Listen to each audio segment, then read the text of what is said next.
नमस्कार विद्यार्थियों, कैसे हैं आप लोग। आशा करता हूं कि बहुत अच्छे होंगे और बोर्ड परीक्षाओं की तैयारी बहुत ढंग से कर रहे होंगे, बहुत शिद्दत से कर रहे होंगे। विद्यार्थियों, पिछली कक्षा में हमने पढ़ा मानव भूगोल की प्रकृति, विषय और उसके क्षेत्र। और एक ही वीडियो के अंदर हमने प्रथम अध्याय है वो पूर्ण कर लिया था। और आशा करता हूं कि आपने नोट्स के रूप में उस पूरी क्लास को लिखा होगा और याद किया होगा। तो चलिए, आज हम मानव भूगोल के अध्याय 2 विश्व जनसंख्या वितरण, घनत्व और वृद्धि को पढ़ेंगे। मित्रों, विश्व जनसंख्या वितरण और घनत्व, इन शब्दों का जो अर्थ है वो अलग अलग है, जिनको हम आगे जानेंगे। सबसे पहले देखेंगे कि जनसंख्या वितरण क्या होता है। जनसंख्या वितरण का अर्थ होता है भूतल पर जनसंख्या का अधिवास, प्रतिरूप। विश्व में जनसंख्या का वितरण असम पाया जाता है, यानी कि इरेगुलर पाया जाता है। इसका अर्थ ये हुआ कि पूरी दुनिया में जहां भी लोग निवास करते हैं, जनसंख्या है, वहां लोगों का जो संख्या बल है वो एक समान नहीं है। अलग अलग जगह पर अलग अलग संख्या के अंदर लोग पाए जाते हैं। कहीं पर बहुत अत्यधिक मात्रा में जनसंख्या होती है, कहीं पर बहुत कम, या कह सकते हैं एक प्रकार से विरल क्षेत्र होते हैं जनसंख्या की दृष्टि से। अपने भारत का ही उदाहरण ले लो। दुनिया के सबसे अधिक जनसंख्या वाले देशों के अंदर प्रथम स्थान पर आता है।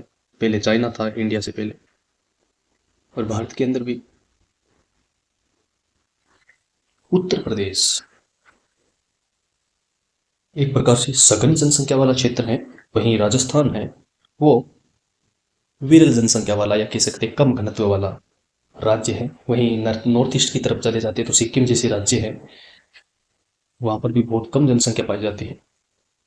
तो इस प्रकार जनसंख्या का जो वितरण है वो पूरे वर्ल्ड के अंदर इरेगुलर होता है, असमान होता है। ठीक। विश्व में जनसंख्या का वितरण असम पाया जाता है। विश्व की 90% जनसंख्या इसके 10% भाग पर निवास करती है, यानी कि वर्ल्ड की 90% पॉपुलेशन वर्ल्ड के 10% जमीनी भाग पर ही निवास करती है। और विश्व के 10 देशों में तो 60% जनसंख्या निवास करती है, जिनमें से 6 देश तो केवल अपने एशिया महाद्वीप के हैं। जी हाँ, 60% जनसंख्या केवल 10 देशों में पाई जाती है। और उनमें से उन टॉप 10 कंट्रीज के अंदर भी एशिया कॉन्टिनेंट के 6 कंट्रीज हैं वो शामिल है। जैसे कौन कौन से देश हैं वो?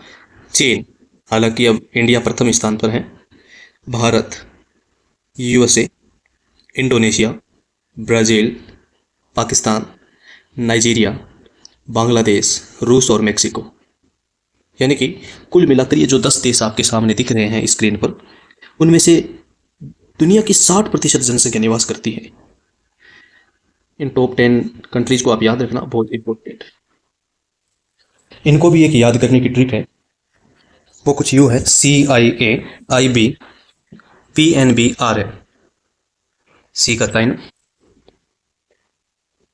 आई का इंडिया, ए का अमेरिका, आई का इंडोनेशिया, बी का ब्राज़ील, पी का पाकिस्तान, एन का नाइजीरिया, बी का बांग्लादेश, आर का रसिया और मेक्सिको।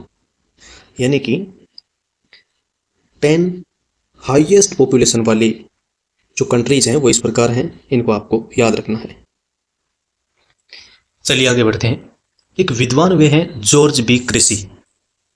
उन्होंने एक बात कही, और वो बात क्या कही कि एशिया में बहुत अधिक स्थानों पर तो बहुत कम लोग पाए जाते हैं, तथा कम स्थानों पर बहुत अधिक लोग निवास करते हैं।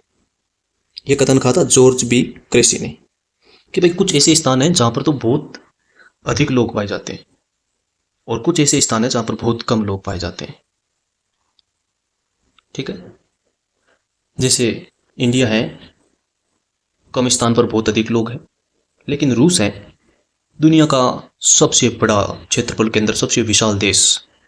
वहाँ क्षेत्रफल के मुकाबले जनसंख्या ज़्यादा नहीं है, तो वहाँ पर जनसंख्या एक प्रकार से क्षेत्रफल के रूप से देखा जाए, घनत्व के रूप से देखा जाए तो विरल है, क्योंकि उसके पास भौगोलिक भूभाग है वो बहुत ज़्यादा है। एक कथन और आप याद रखना, राल्फ वाल्डो इमर्सन का है।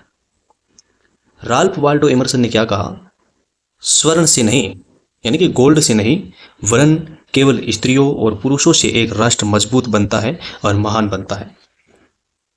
और बात भी सही है, केवल सोना ही नहीं, कंट्री के अंदर डेवलपमेंट के लिए, उसके विकास के लिए सर्वाधिक जो योगदान होता है वो केवल वित्त का नहीं होता, केवल पैसों का नहीं होता, जबकि स्त्रियों और पुरुषों का योगदान होता है और उसी से राष्ट्र मजबूत बनता है। साथियों, चलते हैं जनसंख्या घनत्व के टॉपिक पर। जनसंख्या घनत्व क्या होता है? पॉपुलेशन डेंसिटी क्या होती है? इट मीन्स किसी क्षेत्र की जनसंख्या व उस क्षेत्र के क्षेत्रफल का अनुपात ही जनसंख्या घनत्व है, अथवा प्रति वर्ग किलोमीटर में रहने वाले लोगों की संख्या को जनसंख्या घनत्व के नाम से जाना जाता है।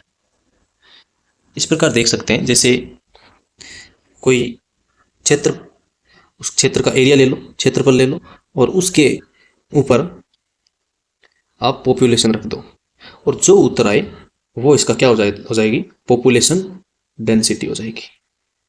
ओके। माना कि ए प्रदेश की जनसंख्या 1,50,000 वर्ग किलोमीटर है और ए प्रदेश का जो क्षेत्रफल है, एरिया है, वो 100 वर्ग किलोमीटर है।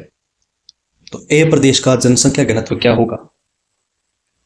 तो we will be divide 1.50 lakh divide by 100, यानी कि 1,50,000 में हम 100 से डिवाइड कर देंगे और जो उत्तर आएगा, जैसे 1500 व्यक्ति वर्ग किलोमीटर, तो वो हो गया पॉपुलेशन डेंसिटी, जनसंख्या घनत्व।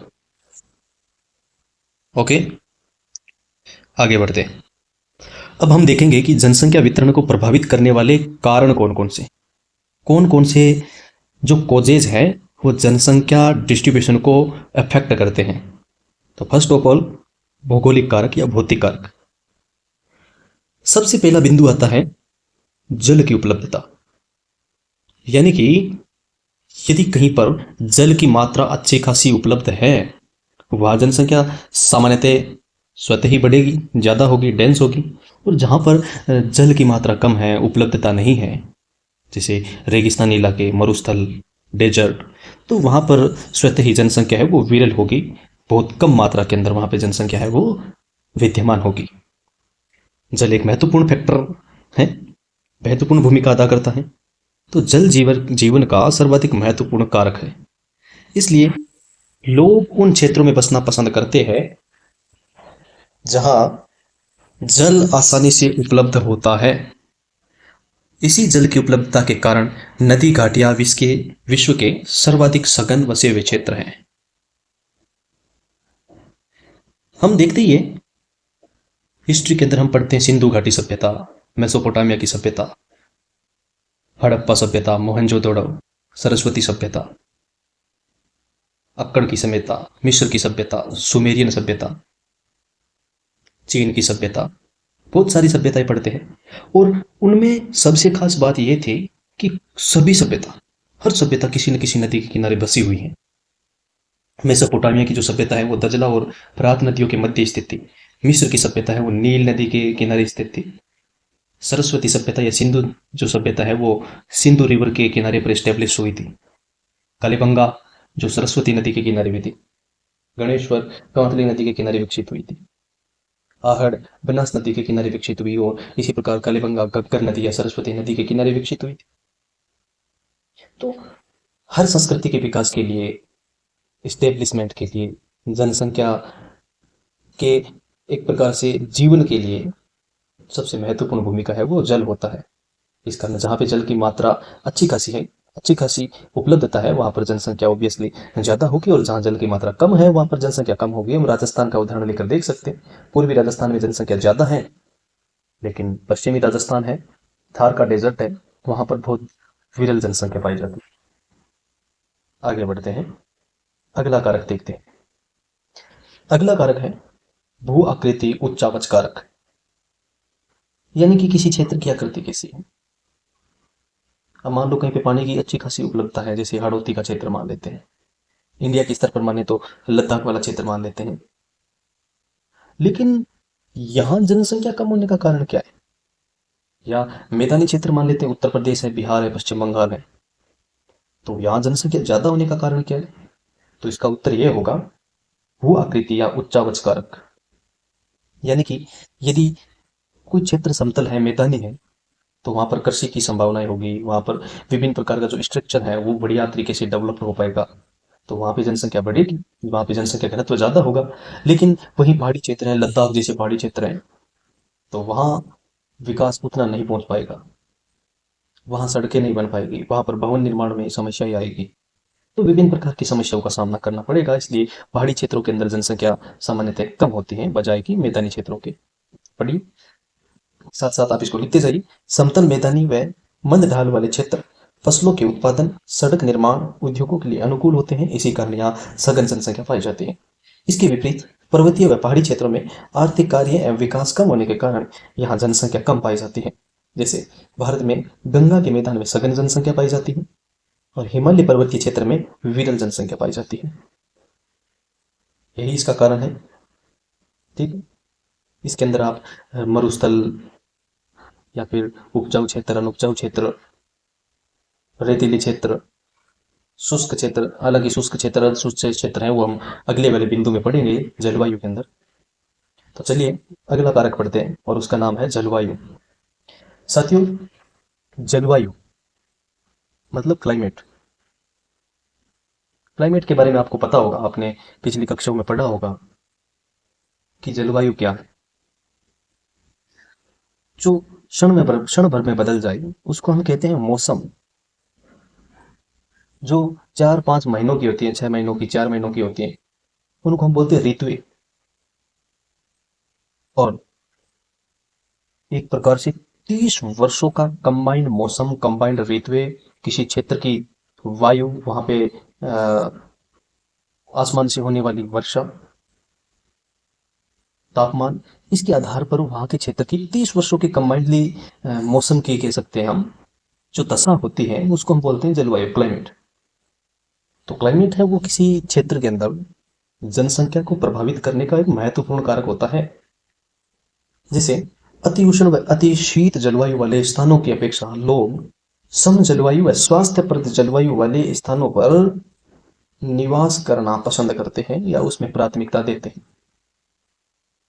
यानी कि बहुत ज्यादा कोई उष्ण जगह है, बहुत ज्यादा गर्म जगह है, वहां पर लोग कम रहेंगे, या फिर बहुत ज्यादा ठंडी है, टेम्परेचर माइनस में जा रहा है, पानी बर्फ बन जाता है, हार्ड कपाने वाली ठंड पड़ती है, जैसे अपने वर्ल्ड के रूप में ले तो ध्रुवीय क्षेत्र, साउथ पोल और नॉर्थ पोल, उत्तरी ध्रुव और दक्षिणी ध्रुव, तो यहाँ ठंड के कारण जनसंख्या कम निवास करती है। और वहीं डेजर्ट है, सहारा डेजर्ट है, थार का डेजर्ट है, चीन का डेजर्ट है, यहाँ पर जनसंख्या कम पाई जाती है। क्यों? क्योंकि यहाँ पर बहुत ज्यादा गर्मी है। लेकिन जहां पर जलवायु सम होती है, ना बहुत ज्यादा गर्मी होती है ना बहुत ज्यादा सर्दी होती है, वहां पर जनसंख्या निवास करने में लोग प्राथमिकता देते हैं। जैसे भूमध्य सागरीय प्रदेश शुष्क जलवायु के कारण ही प्रारंभिक काल से ही सघन बसे हुए हैं। विद्यार्थियों, आज की कक्षा को मुझे लगता है यही समाप्त करना चाहिए, क्योंकि यह अध्याय थोड़ा बड़ा है। इस अध्याय को हम डीप से पढ़ेंगे, प्रश्न भी ज्यादा बनने की संभावनाएं बनती है। तो आगे के जो कारक हैं, कई सारे खूब सारे कारक बचे, जैसे आर्थिक कारक है, सामाजिक कारक है, सुरक्षात्मक कारक है, तो वो हम पढ़ेंगे कल। हालांकि इसके अंदर एक बिंदु रह रहा है मृदा, तो मृदा को आप लिख लीजिएगा। सोइल भी किसी भी क्षेत्र की जनसंख्या को प्रभावित करने में भूमिका अदा करता है। उपजाऊ मृदा वाले क्षेत्रों में कृषि वैसे संबंधित क्रियाएं अधिक होने के कारण यहाँ पे ज्यादा लोग निवास करते हैं। इसके विपरीत अनुपजाऊ मृदा होती है, बंजर भूमि होती है, वहां पर जनसंख्या विरल पाई जाती है। हालांकि इसकी चर्चा हमने पहले कर ली है। ठीक है, आगे जो आर्थिक कारक हैं इसको हम कल के लिए छोड़ते हैं। और कल हम आगे की क्लास के अंदर बाकी के कारक पढ़ेंगे और कोशिश करेंगे इस टॉपिक को कल फिनिश करने की। यदि फिनिश नहीं हुआ तो हम एक क्लास और लेंगे, क्योंकि हम गुणवत्ता के साथ कभी भी समझौता नहीं करेंगे। ठीक है विद्यार्थियों, बहुत बहुत धन्यवाद। अच्छे रहिए, मस्त रहिए और पढ़ते रहिए।